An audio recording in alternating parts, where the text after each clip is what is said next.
We're back with the Half-Life 3 craze. But is it really craze now, or are there real breadcrumbs that we could follow? Now, I'm making this video to investigate this, and honestly, stay with me here because there are real clues to follow, especially if you know Valve.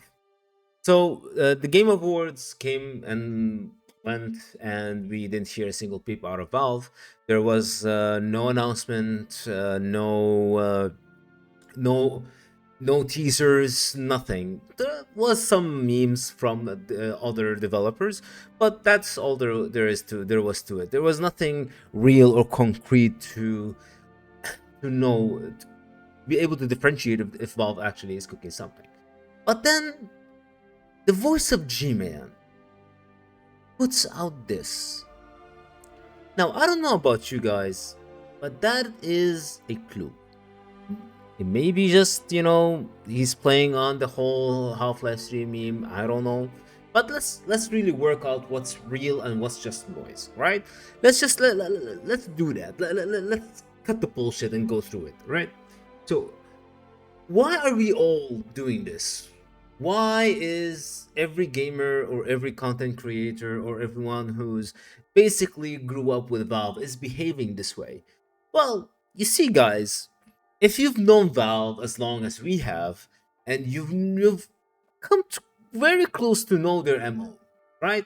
And if let's put it all on the table and see the chronological order of which Half-Life has been released. So you understand where we're coming from. You understand that these are not just, crazy fans clinging to their last hope, or injecting themselves with more hopium and trying to cope with the situation that Valve is not giving us the games that we want. So when it comes to Half-Life, it's always this groundbreaking moment with each game being released. So when Half-Life first got released in the 90s, it popularized and was the groundbreaking game for first-person shooters that has a narrative concept and without any cutscenes whatsoever. As you notice, Half-Life when it was released, there was no cutscenes. There was no you just sit around and wait for this render 360p movie to show what's going on to the player. It was showing you as you're playing. So that's the revolutionized concept and popularized this kind of way of making first-person shooters. And this is how Valve operates. Now that's first what happened with Half-Life 1. And then came the other DLCs, as you know. Came Blue Shift, came Opposing Force, and some other games on different platforms from PS1 to PS2. Any sort of platform that is new that comes out, there is a Half-Life game, basically. Maybe not for PlayStation 3 and PlayStation 4 or PlayStation 5. Well, that may be because Sony was being a bitch. I don't know. Just speculating here.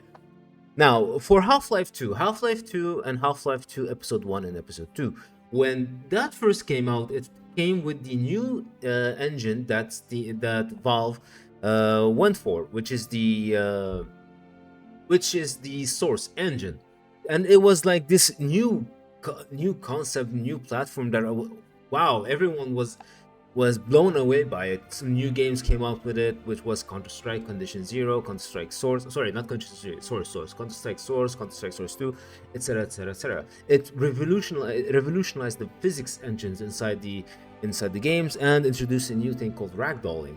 And the gravity guns, which was basically some really intuitive, creative way for you to play, play with the clutter in the map, right? And after that came Portal 1, Portal 2, which also plays with the engine a little bit, and right afterwards we had Dota 2. And then after Dota 2 and the Left 4 Dead 2 came out, Valve kept silent for quite a few years, hadn't it? Now they had these two working games, which is Counter Strike Dota 2, that basically funneling, and Team Fortress, if you can count it, I'm not sure. That is basically funneling money and product and everything that can basically fund new experimental platforms that Valve can work on, which then came Steam VR. And lo and behold, which game came out on Steam VR? Half-Life Alex. Have you are you noticing the pattern here? So, next year, what platform will Steam launch? Or will Valve launch?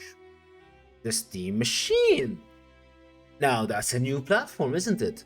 New platform, new engine, maybe.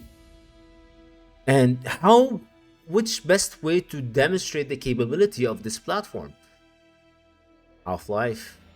I'm not saying there's gonna be Half-Life 3, but what I am saying here that Half-Life will be the game that will spearhead the Steam machine. And based on what we talked about right now, it is the most logical way for Valve to go ahead with this. So I don't want to give you guys any hope or talk about how maybe this will be it. This will be the flagship. This will be the motherlode of gaming Half-Life 3. No, I'm not saying that. What I am saying though that there are clues, there are patterns, there are a lot of data mining coming out with Half-Life X next to its name. That means there is a Half-Life project in the work, and which even a better indicator here is Mike Straw's comment that Half-Life 3 might as well be the platform, the game that will help launch the Steam machine. But here's the thing.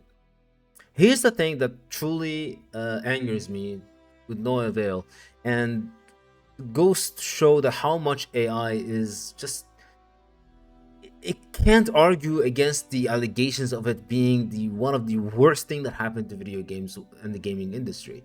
So why did Valve hesitate to announce anything concerning Half-Life 3? It's because of the economical concern of the RAMs and SSD prices. It's afraid that if it announces it with the problem with the economy now, it might not actually be able to uh, fulfill the promise of Half-Life 3, and that will be hugely disappointing for the player base. It could be that, it could be something else, but that's basically what the main concern was about. I'm telling you, man, AI is just not beating these allegations. It's not. It is the worst thing that happened to our hobby, and I will always have this opinion. As I mentioned with a lot of different videos about regarding AI, I just made like 2, 3 about it. I don't know, man. It is what it is. Now, like I said, guys, it's not. I don't know why my camera keep doing that. Anyway, guys, it's not confirmed. It's not 100% gonna be like, oh, it's gonna be here. Half-Life 3. Get ready for it, guys. Get ready. Get ready. No, no, that's not what I'm saying. I'm saying that there's a lot of speculations.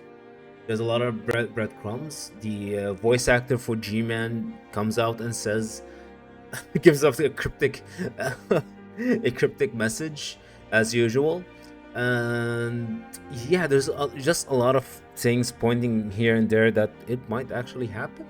But yeah, I would say just keep your shorts on. Let me go. Let me know what you guys think about this whole thing. You know, I do my best to cut the bullshit and talk, real with you guys regarding what's going on with the industry. I've always been this way, and this is what this channel has always been about, and it will always be about. I would also like to hear what you guys think about this whole situation down in the comments below, and please don't forget to like if you feel like sticking around for some more content. Next week maybe we'll talk about in the coming week we'll talk about Expedition 33 being an indie game or not, since there's been a lot of discourse about it. I'll see you guys in the next one. Ciao for now. Bye bye.